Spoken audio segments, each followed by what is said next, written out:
खाली पर्स का खजाना। माया नाम की एक महिला थी।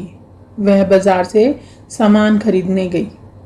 जब पैसे देने की बारी आई और उसने पर्स खोला तो उसे पर्स खाली मिला और उसने सोचा पैसे कहीं गिर गए हैं।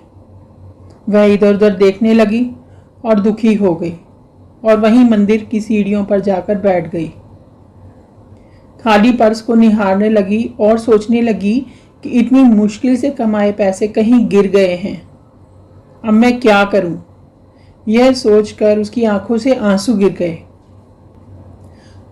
यह सब वहीं मंदिर में बैठे पंडित जी देख रहे थे। उन्होंने माया से पूछा, बेटा क्या हुआ, क्यों दुखी हो? माया ने पंडित जी को खाली पर्स होने की बात कही और कहा, पंडित जी आप तो जानते ही हैं कितनी महंगाई है और घर में कमाने वाला एक ही है और उस पर पैसे कहीं गिर गए हैं। पंडित जी ने माया से कहा, बेटा कभी कभी खाली पर्स इसलिए होता है कि हम उसमें वो देख सकें जो हम भरे हुए पर्स में नहीं देख पाते। क्या वाकई इसमें कुछ भी नहीं है? माया ने जब पर्स दोबारा टटोला तो उसे उसमें एक लॉकेट मिला।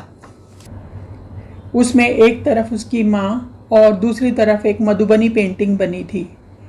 उसे याद आया कि कैसे उसकी माँ उसे मधुबनी सिखाया करती थी। यह सोचकर उसकी आंखों से आंसू बह गए। पंडित जी ने कहा, मिल गया खजाना तुम्हारा। खजाना तुम्हारी कला है, तुम्हारे हाथों में सृजन की कला है। यह लॉकेट तुम्हारी असली दौलत याद दिलाने तुम्हारे सामने आया है।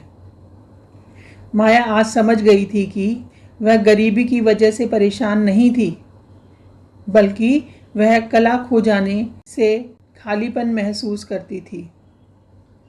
उस दिन वह बाजार से सामान तो नहीं खरीद पाई, लेकिन खोया हुआ आत्मविश्वास लेकर लौटी थी।